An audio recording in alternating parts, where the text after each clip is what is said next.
नमस्कार विद्यार्थी मित्रांनो, मी प्रदीप जाधव सर आपलं प्रेरणा MPSC अकॅडमीमध्ये खूप खूप स्वागत करतो। तर विद्यार्थी मित्रांनो, आज आपणाला मराठी व्याकरणातील पहिलं प्रकरण अभ्यासायचं आहे। कुठलं? मराठी भाषेचा उगम।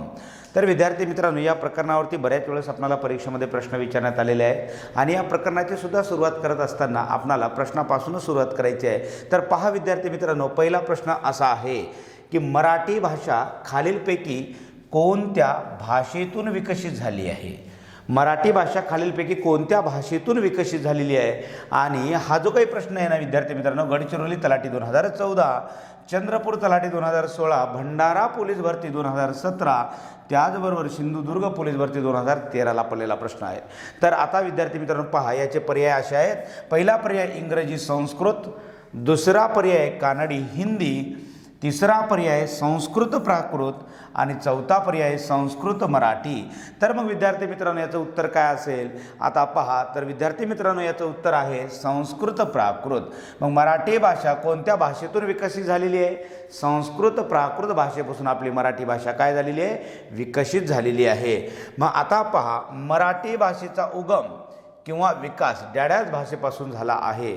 जर तुम्हाला परीक्षेत प्रश्न असाही जर विचारला, मराठी भाषेचा उगम कोणत्या भाषेपासून झाला, तरी उत्तर विद्यार्थी मित्रांनो हेच असेल, आपलं संस्कृत प्राकृतच असेल। किंवा मराठी भाषेचा विकास कुठल्या भाषेपासून झाला, तरी उत्तर आपलं काय असेल विद्यार्थी मित्रांनो?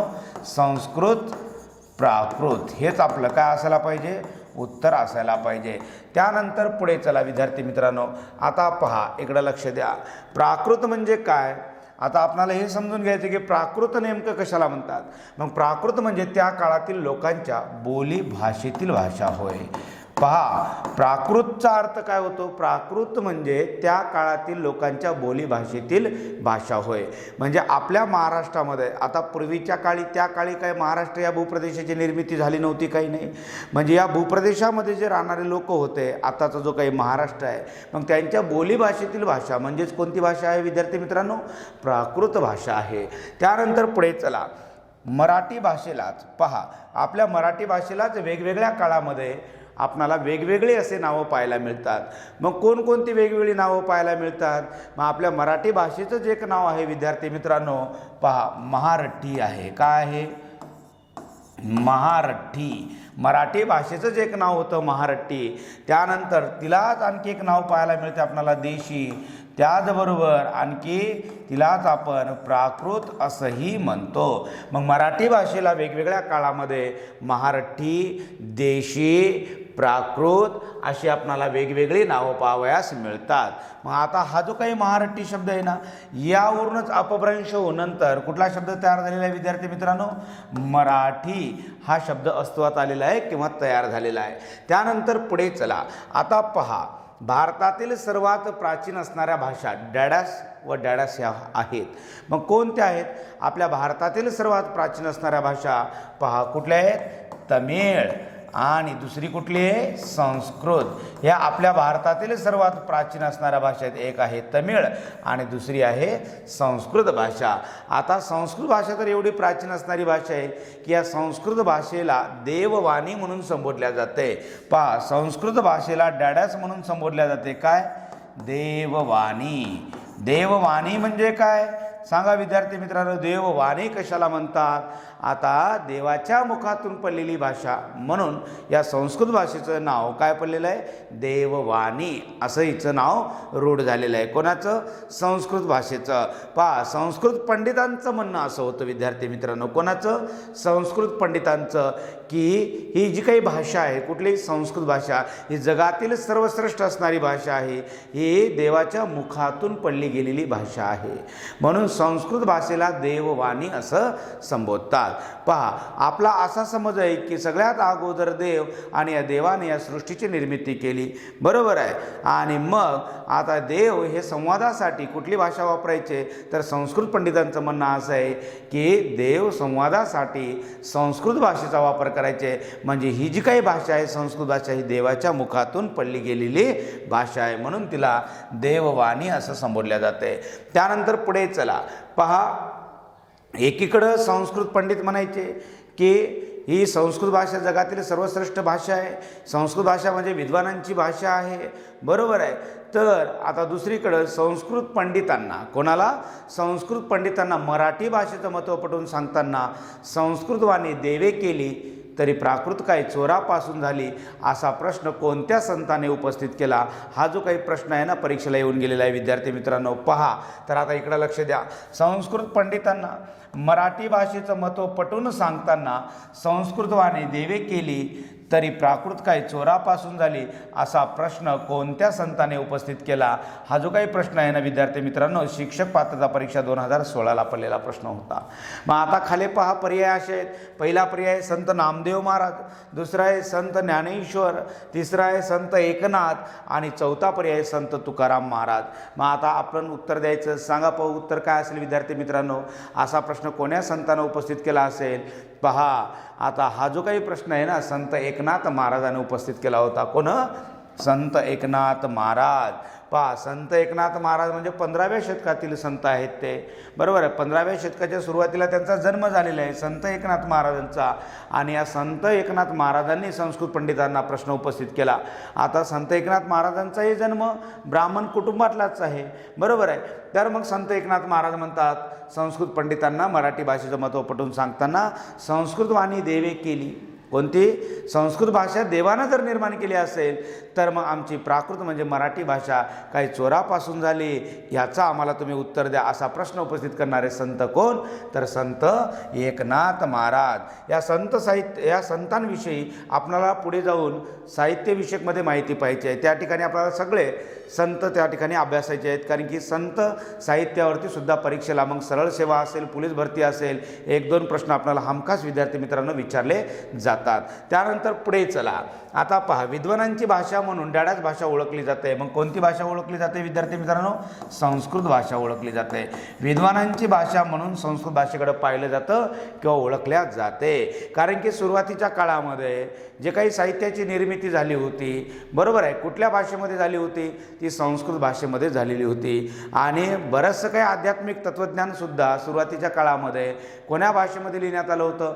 संस्कृत भाषेमध्येच लिहिण्यात आलं होतं. म्हणून विद्वानांची भाषा म्हणून संस्कृत भाषेकडे आपण पाहत असतो. त्यानंतर पहा पुढे मराठी भाषेची जननी म्हणून डॅडाच भाषेकडे पाहिलं जातं. मग कुठल्या भाषेकडे पाहिलं जातं? मराठी भाषेची जननी म्हणून संस्कृत भाषेकडे पाहिलं जातं. पहा विद्यार्थी मित्रांनो, कुठली? संस्कृत भाषा. जननी म्हणजे काय विद्यार्थी मित्रांनो? जननी याचा अर्थ होतो माता, माय किंवा यालाच आपण माऊली असंही म्हणतो. बरोबर आहे. मग आता पहा हा जो काही शब्द तुम्हाला दिसतोय ना जननी, या शब्दातील जचा उच्चार कोणत्या स्वरूपाचा आहे विद्यार्थी मित्रांनो? जननी या शब्दातील या जचा उच्चार कोणत्या स्वरूपाचा आहे? आपणाला माहीत आहे की चच्या वर्गातील जे काही 4 वर्ण आहेत च, छ, ज, झ यांचे उच्चार दुहेरी होतात 2 प्रकारे, तालव्य आणि दंत तालव्य. बरोबर आहे. मग आता मला सांगा या शब्दामध्ये जे काही आद्याक्षरामध्ये ज आलेलं आहे या जचा उच्चार कोणत्या स्वरूपाचा आहे? यनयुक्त आहे की अनयुक्त आहे? या शब्दामध्ये बघा यनयुक्त उच्चार होतो. आपण उच्चार कसा करायलो? जननी असा करतो. म्हणजे याचा उच्चार जननी या शब्दातील जचा उच्चार कोणत्या स्वरूपाचा आहे विद्यार्थी मित्रांनो? तालव्य स्वरूपाचा आहे. कसा आहे? तालव्य उच्चार, हे लक्षात घ्या. त्यानंतर पुढे चला. आता पहा विद्यार्थी मित्रांनो, ज्या दिवशी, आता इथे एक टीप दिलेली आहे, ते टीप लक्षात घ्या. ज्या दिवशी मराठी भाषेला अभिजात भाषेचा दर्जा प्राप्त होईल किंवा मिळेल त्या दिवशी मराठी भाषेची जननी ही संस्कृत भाषा आहे असं आपणाला म्हणता येणार नाही. कोणती भाषा? संस्कृत भाषा आहे असं आपणाला म्हणता येणार नाही. पहा नीट लक्षात घ्या. ज्या दिवशी आपल्या मराठी भाषेला कुठला दर्जा मिळेल विद्यार्थी मित्रांनो? अभिजात भाषेचा दर्जा प्राप्त होईल किंवा मिळेल त्या दिवशी आपणाला असं म्हणता येणार नाही की आमच्या मराठी भाषेची जननी ही संस्कृत भाषा आहे असं आपल्याला बिलकुल म्हणता येणार नाही. त्या दिवशी आपली मराठी भाषा एक स्वतंत्र भाषा असेल. कशी असेल? ती एक स्वतंत्र किंवा स्वयंभू भाषा असेल. बरोबर आहे. मग आता पहा, मग अभिजात म्हणजे नेमकं काय त्याच्याविषयी आता आपल्याला थोडक्यात विचार करायचा आहे. इकडे लक्ष द्या. या अभिजात या संकल्पनेवरती सुद्धा बऱ्याच वेळेस परीक्षेत आपल्याला प्रश्न विचारण्यात आलेले आहेत. म्हणून अभिजात ही संकल्पना आपल्याला थोडक्यात या ठिकाणी समजून घ्यायची आहे. मग आता अभिजात याचा शब्दशः अर्थ काय होतो विद्यार्थी मित्रांनो? अभिजातचा शब्दशः अर्थ होतो उच्च किंवा कुलीन. उच्च, कुलीन, श्रेष्ठ किंवा दर्जेदार.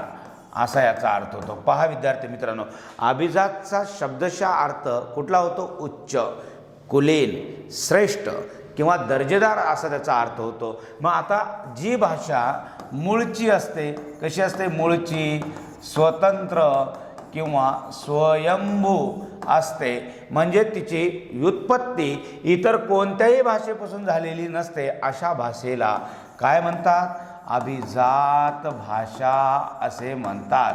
पहा, ही आहे अभिजात भाषेची व्याख्या। म्हणजे जी भाषा मूळची आहे, जी भाषा स्वतंत्र आहे, जी भाषा स्वयंभू आहे, म्हणजे जिची उत्पत्ती म्हणजे निर्मिती इतर कुठल्याही भाषेपासून झालेली नाही, अशा भाषेला विद्यार्थी मित्रांनो अभिजात भाषा असे म्हणतात। मग आता पहा, अभिजात भाषेचे काही निकष आहेत। मग कुठल्या भाषेला अभिजात भाषेचा दर्जा दिला जातो विद्यार्थी मित्रांनो? याच्याविषयी सुद्धा आपल्याला माहिती असणं गरजेचं आहे। मग या अभिजात भाषेचे काही निकष आहेत, त्या निकषाला जर संबंधित भाषा पात्र ठरत असेल तर त्या भाषेला अभिजात भाषेचा दर्जा केंद्र सरकार बहाल करत असते। मग तिचे निकष कोणते आहेत? अभिजात भाषेचे निकष किंवा अटी ते आपल्याला पाहिजे आहेत। आता पहा, पहिला निकष असा आहे विद्यार्थी मित्रांनो की त्या भाषेचे वय सांगणारे दस्तऐवज म्हणजेच पुरावे सादर करावेत। ते सुमारे कधीचे असले पाहिजेत? 1.5 ते 2000 वर्षापूर्वीचे असले पाहिजेत। पहा विद्यार्थी मित्रांनो, ते 1.5 ते 2000 वर्षापूर्वीचे असले पाहिजेत। म्हणजे त्या भाषेचं वय सांगणारे म्हणजे दस्तऐवज सादर करायला पाहिजेत, म्हणजे पुरावे सादर करायला पाहिजेत। कसे? लिखित पुरावे। आणि ते कधीचे असले पाहिजे? ते 1.5 ते 2000 वर्षापूर्वीचे असले पाहिजेत। मग आमच्या मराठी भाषेचं वय 1.5 ते 2000 वर्षापूर्वीचं आहे की नाही? पहा, ज्यावेळेस मराठी भाषेला अभिजात भाषेचा दर्जा प्राप्त व्हायच्यासाठी मराठी अभिजात भाषा संशोधन समितीची स्थापना केली होती, त्यावेळेस ही समिती संशोधन करत असताना या समितीच्या हाती असा एक पुरावा आढळला की पैठण येथील सातवाहन घराण्यातील हालवंशाचा एक राजा होऊन गेला। त्या राजानं संपादित केलेला एक ग्रंथ होता विद्यार्थी मित्रांनो, त्या ग्रंथाचं नाव होतं गाथा सप्तशती। पहा, त्या ग्रंथाचं नाव असं आहे गाथा सप्तशती, आणि या ग्रंथाचा कालखंड आहे विद्यार्थी मित्रांनो 2000 वर्षापूर्वीचा। कधीचा कालखंड आहे? 2000 वर्षापूर्वीचा या ग्रंथाचा कालखंड आहे। म्हणजे हा एक लिखित पुरावा आपल्याकडे आहे, बरोबर आहे। कारण की पहिलं निकष असं होतं की त्या भाषेचं वय सांगणारा दस्तऐवज सादर करायला पाहिजेत आणि ती भाषा 1.5 ते 2000 वर्षापूर्वीची असली पाहिजे। याच्या अगोदर आम्ही सांगत होतो आमच्या मराठी भाषेमध्ये की मराठी भाषेतील आद्य ग्रंथ कुठला म्हणलं तर आम्ही उत्तर देत होतो विवेक सिंधू। पहा, विवेक सिंधू हा मराठी भाषेतील पहिला काव्यात्मक ग्रंथ आहे, बरोबर आहे। आणि या ग्रंथाचा कालखंड आहे शके 1110चा। कधीचा कालखंड आहे? शके 1110, बरोबर आहे। आणि त्यानंतर आम्ही आणखी एक ग्रंथ सांगत होतो विद्यार्थी मित्रांनो, कुठला? मराठी भाषेतील पहिला गद्यात्मक ग्रंथ कुठला? लीळाचरित्र सांगत होतो। आणि त्या ग्रंथाचा कालखंड होता 1278, म्हणजे संत ज्ञानेश्वर महाराजांच्या जन्मानंतर 3 वर्षानंतर हा ग्रंथ लिहिण्यात आला होता। परंतु आता अलीकडे मिळालेल्या पुराव्यावरून सध्या मराठी भाषेतील आद्य ग्रंथ म्हणून कुठला ग्रंथ ओळखला जातो तर त्या ग्रंथाचं नाव आहे गाथा सप्तशती, आणि या ग्रंथाचं वय 2000 वर्षापूर्वीचं आहे। त्यानंतर पुढचं निकष पाहू। पहा, काळाच्या ओघात भाषा बदलली असली तरी त्या भाषेचा मूळ गाभा किंवा चौकट बदलता कामा नये। म्हणजेच वेगवेगळ्या काळात भाषेची वेगवेगळी रूपे असू नयेत। रूपे म्हणजे शब्द विद्यार्थी मित्रांनो। पहा, काळाच्या ओघात भाषा बदलली असली तरी चालेल, त्या भाषेचा मूळ गाभा किंवा चौकट बदलता कामा नये। म्हणजेच वेगवेगळ्या काळात भाषेची वेगवेगळी रूपे असू नयेत। म्हणजे कसं? पहा विद्यार्थी मित्रांनो, आपल्या आजोबाच्या काळात भाषेमध्ये वेगळ्याच प्रकारचे शब्द होते, त्यानंतर आपल्या वडिलांच्या काळामध्ये भाषेमध्ये वेगळ्याच प्रकारचे शब्द होते म्हणा, आणि आपल्या काळात वेगळ्याच प्रकारचे शब्द असं होते का? नाही।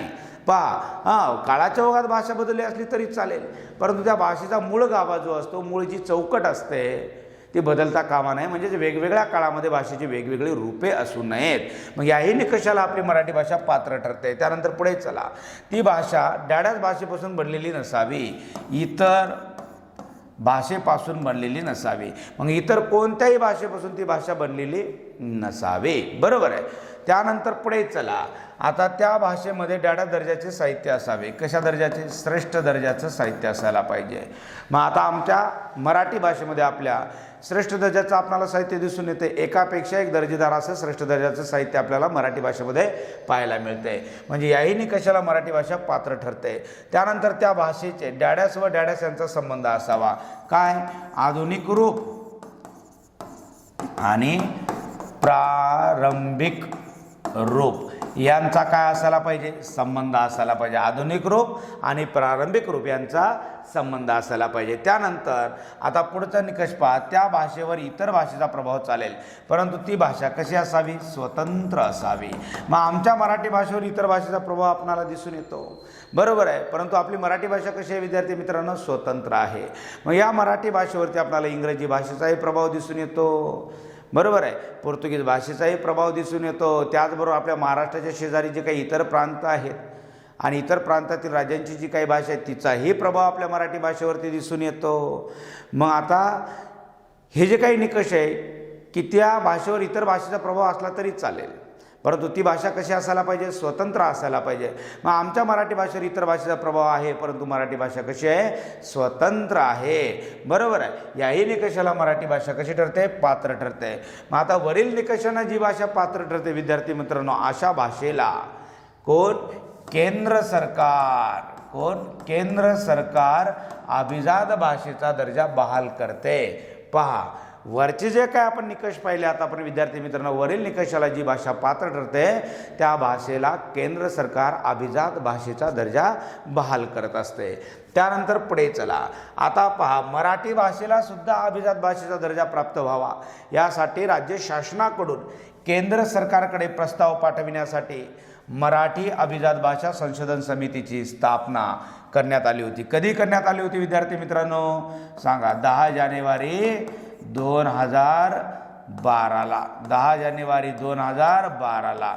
कधी, 10 जानेवारी 2012 साली. प्रसिद्ध साहित्यिक कोण, प्रसिद्ध साहित्यिक प्राध्यापक रंगनाथ पठारे यांच्या अध्यक्षतेखाली करण्यात आली होती.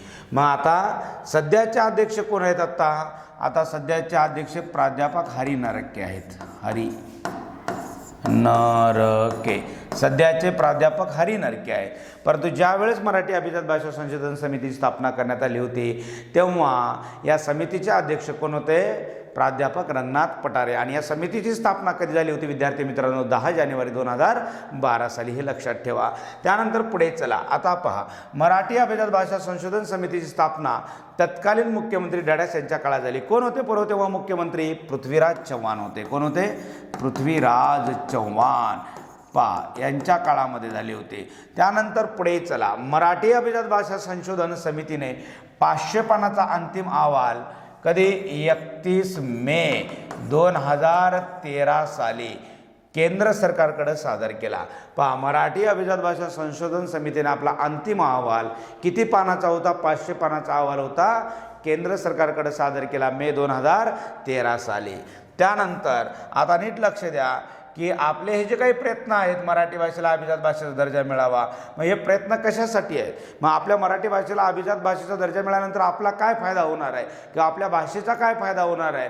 पहा मग आता नीट लक्षात घ्या नेमका काय फायदा होतो, मराठी भाषेला अभिजात भाषेचा दर्जा मिळाल्यानंतर होणारे फायदे. काय फायदा होतो, पहिला पहा मराठी भाषेच्या विकासासाठी किंवा संवर्धनासाठी केंद्र शासनाकडून मोठ्या प्रमाणामध्ये निधी उपलब्ध होईल. काय उपलब्ध होईल, निधी उपलब्ध होईल. त्यानंतर पुढे मराठी भाषा विद्यापीठ स्थापना करता येईल. पहा मराठी भाषेचे आणखी नवीन विद्यापीठ, स्वतंत्र विद्यापीठ सुद्धा स्थापन करता येतील.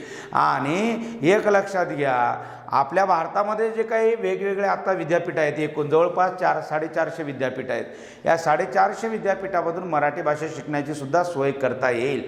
त्यानंतर पहा देशभरातील विद्यापीठामध्ये मराठी भाषा शिकण्यासाठी सोय करता येईल.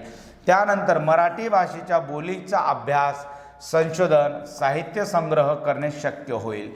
त्यानंतर मराठी भाषेच्या उत्कर्षासाठी म्हणजे विकासासाठी काम करणाऱ्या ज्या काही संस्था असतील, व्यक्ती असतील, विद्यार्थी असतील, या सर्वांना भरीव मदत करता येईल. बरोबर आहे. त्यानंतर मराठी भाषेच्या नवनवीन साहित्यासाठी प्रोत्साहन दिले जाईल. त्यानंतर पुढे भाषेच्या श्रेष्ठत्वावर म्हणजे राजमान्यतेचा शिक्कामोर्तब केल्यामुळं मराठी भाषेची काय वाढल्या जाईल, प्रतिष्ठा वाढल्या जाईल. हे होणारे विद्यार्थी मित्रांनो फायदे आहेत. त्यानंतर पुढे आता पहा इथे एक प्रश्न घेतलेला आहे आपण की अभिजात भाषेवरती पडलेला प्रश्न आपण इथं घेतलेला आहे आणि तो आपल्याला पाहायचा आहे. आता पहा विद्यार्थी मित्रांनो, जी भाषा प्राचीन भाषा असून म्हणजे जुनी आहे आणि त्या काळी मान्यता प्राप्त होती व ती अजूनही आधुनिक काळात काय आहे, टिकून आहे, त्या भाषेला कोणता दर्जा प्राप्त होतो? असा जो काही प्रश्न आहे, जळगाव पोलीस भरती 2019ला पडलेला प्रश्न आहे. पहा किती डीपमध्ये प्रश्न विचारला. मग आता याचं उत्तर काय असेल पहा. अर्वाचीन, प्राकृत, अभिजात की सांस्कृतिक. मग कुठला दर्जा प्राप्त होईल विद्यार्थी मित्रांनो? अभिजात भाषेचा दर्जा तिला प्राप्त होईल. त्यानंतर विद्यार्थी मित्रांनो, आता यानंतरचा जो काही पुढील भाग आहे तो आपल्याला उद्याच्या लेक्चरमध्ये अभ्यासायचा आहे. धन्यवाद. बाय.